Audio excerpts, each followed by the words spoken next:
Bom dia, meus queridos amigos, bom dia para você.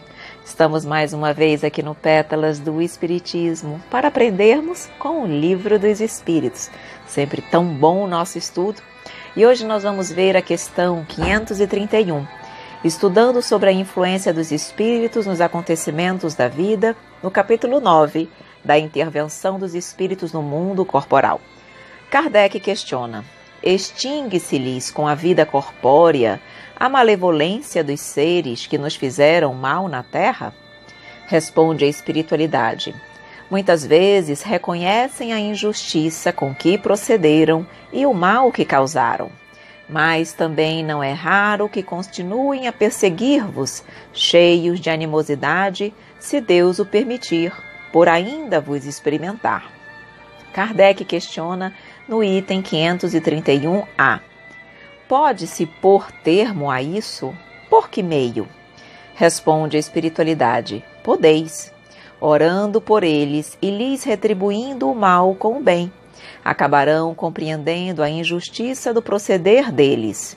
Demais, se souberdes colocar-vos acima de suas maquinações, deixar-vos-ão por verificarem que nada lucram. Allan Kardec faz uma observação e nos diz: a experiência demonstra que alguns espíritos continuam em outra existência a exercer as vinganças que vinham tomando e que assim, cedo ou tarde, o homem paga o mal que tenha feito a outrem. Aqui a espiritualidade, então, nos explica que há situações que o espírito, ao desencarnar e chegar no plano espiritual, ter, digamos assim, um conhecimento da vida espiritual, da amplitude da vida, saindo dessa visão limitada que muitas vezes nós temos quando aqui estamos na Terra, diante de tudo isso, o espírito, digamos assim, percebe que aquelas animosidades, aqueles desentendimentos que ele tinha na Terra, tudo aquilo é pequeno, tudo aquilo é menor, diante da destinação de cada um de nós, que é sermos perfeitos, felizes, espíritos imortais. Então, muitas vezes, quando eles realmente despertam do processo de desencarne, reconhecem a injustiça que fizeram, o mal que causaram, e eles realmente se modificam e buscam atitudes, procedimentos, novas ações elevadas. Por outro lado, há espíritos ainda muito imperfeitos e que não mudam de proceder, de personalidade, porque desencarnaram. Então, muitas vezes se perseguiam, se tinham desentendimentos, ódios, quando encarnados, chegam no plano espiritual com os mesmos pensamentos e emoções. E se houver condições, porque como ele diz aqui, se Deus o permitir, por ainda vos experimentar, porque nada acontece sem que Deus permita. Então, se Deus permite que esses espíritos continuem, por exemplo, a de alguma forma nos prejudicar, nos perseguir, nos influenciar negativamente num processo, como nós chamamos, obsessivo, tá? Isso só acontece porque de alguma forma Deus sabe que aquilo ali ainda é importante para mim, para que eu possa ser experimentado e diante daquela situação difícil, eu possa demonstrar como é que eu vou agir. Eu vou agir com ódio, com raiva, com rancor em relação àquele coração? Ou eu vou procurar aplicar o Evangelho de Jesus, aplicando o amor, porque só o amor transforma, o amor tudo modifica. Quando ele diz aqui, como é que se pode pôr termo a isso? Podeis, orando por eles e lhes retribuindo o mal com o bem. Jesus nos ensinou, dai a outra face, retribui o mal com o bem. E ele nos permite muitas vezes sermos experimentados com essas influências negativas para que nós possamos ter oportunidades para verdadeiramente aplicar o seu evangelho. Porque vejam bem, se eu nessa caminhada evolutiva me desentendi com determinados espíritos, como é que eu quero evoluir, crescer, ser um espírito perfeito, se eu não tiver oportunidade de reencontrar aqueles corações e de alguma forma me reajustar com eles? E esse reencontro não significa que ele se dá só estando os dois na matéria ou os dois desencarnados. Eu posso estar, pode ser, sem problema nenhum, que um esteja encarnado e o outro desencarnado. Mas vai depender da postura desses corações. da postura de amor, de amparo, de caridade, de fraternidade. Nós querermos sair dos nossos passados de sombra, de ódio, de desentendimento e querer buscar a amizade, a fraternidade, o perdão, a libertação mútua. Então, quando ele diz aqui que eu posso sim, por termo, se eu retribuir o mal com o bem, significa, se eu sei que eu estou sendo obsediada, vou começar a orar por esses espíritos que me acompanham. Vou começar a instruí-los, vou começar a fazer evangelho no lar e ler em voz alta para que eles possam escutar, para que eles possam aprender, para que eles possam se esclarecer. Quando eu for ao centro espírita, eu vou levá-los, pedir que eles me acompanhem para que eles também tenham oportunidade de aprender como eu. Ou seja, que eu possa vê-lo como irmão e me preocupar com ele. Porque aí sim ele vai ver, realmente essa pessoa mudou. Ela não é mais aquela pessoa do passado que me traiu, que me machucou. Ela mudou.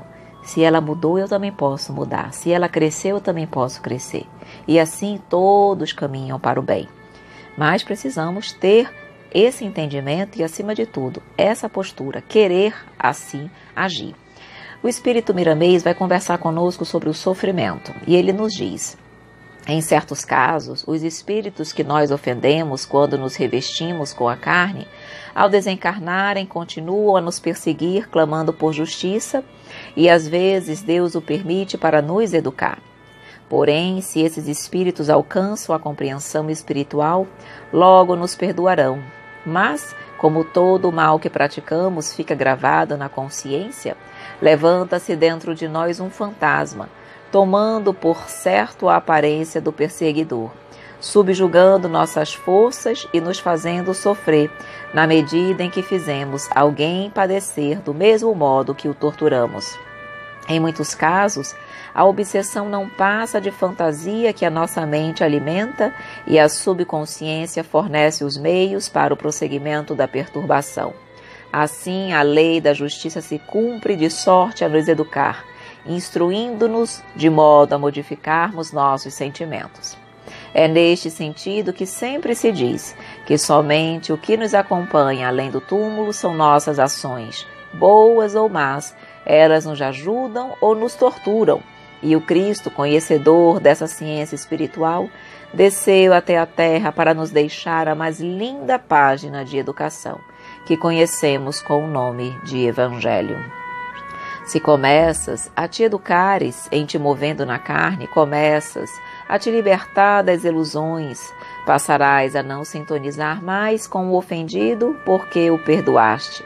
Destruirás as imagens gravadas na tua consciência por amar a todos, porque o amor cobre a multidão dos pecados, desfazendo todo o mal e ainda o transformando em bem. O amor é a única virtude que liberta sem preço, sem exigências. Vou ler de novo. O amor é a única virtude que liberta sem preço, sem exigências. Existem, é certo, muitos que sofrem moral e fisicamente por influência dos espíritos inimigos e, por vezes, Deus o permite para que possam compreender o valor do perdão e a necessidade de modificação do comportamento. Cultiva a prece todos os dias, perdoando aos teus inimigos e mesmo amando-os, que todas as inimizades vão se desfazendo e a paz espiritual passa a irradiar dentro e fora de ti por justiça de Deus.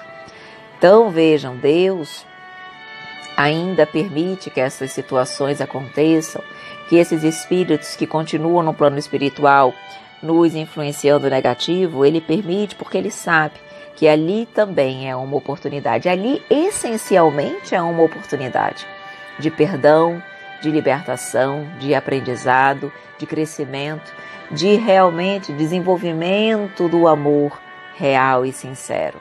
Então, é uma oportunidade única que nós temos de crescer e de evoluir, e sempre através do amor. Agora, sem entendimento, muitas vezes isso não se dá. Por quê? Porque quando nós sabemos estarmos sendo influenciados, nós muitas vezes corremos para o centro espírita querendo que esses espíritos sejam afastados à força de perto de nós. Olha a nossa visão. Nós queremos que eles se afastem. Mas quantas e quantas vezes nós fomos os responsáveis pela sua queda? Nós os fizemos sofrer, nós os magoamos, nós os ferimos. E agora queremos afastá-los porque eles se sentem magoados? Precisamos pedir perdão muitas vezes. Precisamos mostrar que hoje nós não somos as mesmas pessoas. Precisamos mostrar amor, sentimento. É isso que verdadeiramente nos liberta de um processo obsessivo. E não reuniões de desobsessão. E não tratamentos miraculosos. A melhor maneira é através da reforma íntima. Eu até posso, numa reunião de desobsessão, pelo trabalho sério do Centro Espírita, afastar um determinado obsessor de mim, porque ele resolve seguir para o caminho do bem. Mas se eu não me modifico como pessoa, virão outros. E aí? A melhor maneira é a reforma íntima, porque nem virá aquele e nem outros, porque a reforma íntima me aproxima do amor e da espiritualidade amiga, e não de espíritos obsessores. Mas continuando, há casos em que os inimigos espirituais passam de uma existência para outra e os sofrimentos se prolongam por séculos, por faltar em quem persegue nos sofredores o perdão e o entendimento das leis espirituais. A doutrina dos espíritos oferece campo aberto e condições elevadas em todos os rumos para livrar o homem da violência da inimizade. As letras que ora usamos, se não forem harmonizadas nestas linhas, não poderão transmitir a mensagem que idealizamos. Onde há harmonia, há paz. Atualmente, no mundo em que habitas, prevalece o traço da desarmonia e é por isso que sofres. Se copiares o que as leis da natureza expressam, viverás em paz. Não há felicidade na terra entre os homens porque eles não entendem a lei de amor. Às vezes perguntas por que Deus permite estas coisas. É porque o Senhor sabe que somente sofrendo é que aprenderás a amar. Paulo, em sua primeira carta aos Coríntios, no capítulo 8, versículo 3, diz: Mas se alguém ama a Deus, esse é conhecido por ele. Quando passamos a amar, o Senhor fica mais visível aos nossos sentimentos e filtramos seus pensamentos na naturalidade que a vida nos oferece, por prêmio aos nossos esforços no campo da melhora. O amor faz desaparecer o tempo e o espaço, nos tirando essa agonia de tempo, de marcação de passado e de futuro, nos levando para viver somente no eterno, que é a felicidade.